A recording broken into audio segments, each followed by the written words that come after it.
స్వయం ఆయన గురించి నేను సుదీర్ఘమైన ఉపన్యాసం చెప్పను కానీ 3 పాయింట్లతో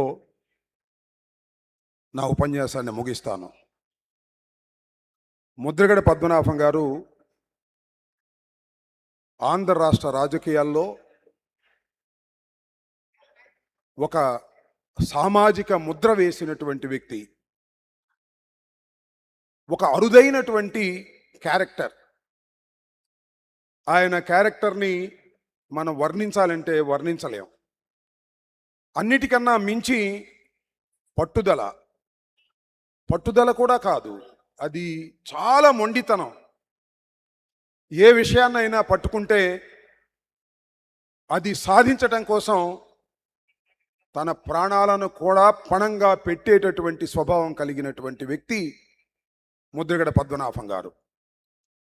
అలాంటి ముద్రగడ పద్మనాభం గారు మనను వదిలి వెళ్ళటం అనేది ఆంధ్ర రాష్ట్రానికి, కాపు సమాజానికి తీరని లోటు.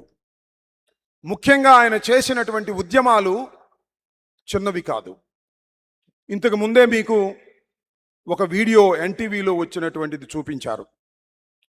అది ముద్రగడ పద్మనాభం గారు కాపు రిజర్వేషన్ల కోసం నిరాహార దీక్ష చేసినప్పుడు దాన్ని భగ్నం చేసి తీసుకువెళ్ళి ఒక హాస్పిటల్లో పెడితే ఆయన హాస్పిటల్లో కూడా నిరాహార దీక్ష చేస్తూ వచ్చారు.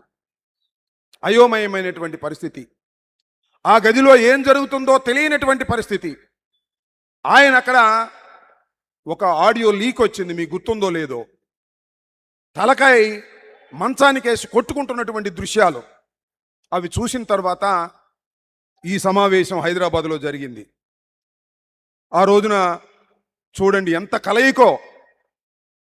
దాసరి నారాయణరావు గారు, చిరంజీవి గారు మొదటిసారి చాలా కాలం తర్వాత ముద్రగడ పద్మనాభం గారిని కాపాడాలనే ఉద్దేశంతో కలిసి గర్జించినటువంటి సంఘటన.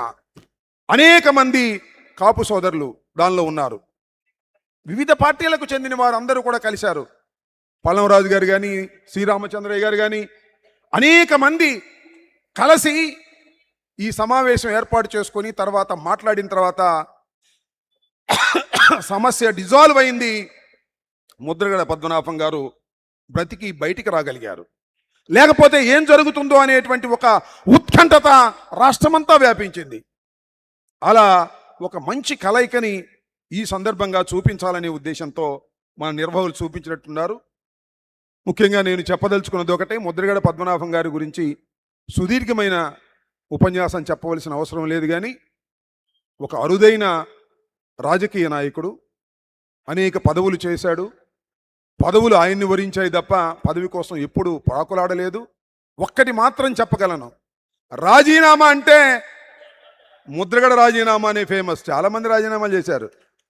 ఇవాళ రాజీనామా చేస్తా, రేపు రాజీనామాలు చేస్తా అన్న వాళ్ళే తప్ప టైం చెబితే 12 గంటల 1 నిమిషం అంటే గడియారం 12 దాటిందా ముద్రగడ పద్మనాభం గారి రాజీనామా స్పీకర్ టేబుల్ మీద విసిరేసి వచ్చినటువంటి సంఘటనలు. అవి స్ఫూర్తినిచ్చాయి రాష్ట్ర ప్రజానీకానికి. పదవిని తృణప్రాయంగా వదిలేటటువంటి వ్యక్తి ఉద్యమం కోసం ముద్రగడ పద్మనాభం గారు. నిజంగా అలాంటి మహానయుడు మనని వదిలి వెళ్ళడం అనేది నిజంగా చాలా బాధ కలిగినటువంటి అంశం. ఆయన కుటుంబానికే కాదు, కాపు సామాజిక వర్గానికి, ఆంధ్ర రాష్ట్రానికి కూడా ఒక అరుదైన వ్యక్తిని కోల్పోయామనేటువంటి భావన. ఆయన స్ఫూర్తితో మనం నడవాలన్నా నడవలేం. కానీ కొన్ని విషయాలలో ఆయన స్ఫూర్తి తీసుకొని పోరాట పటిమతో మనం అందరం నడవాలని నేను మనస్ఫూర్తిగా కోరుకుంటూ, జోహార్ ముద్రగడ పద్మనాభం.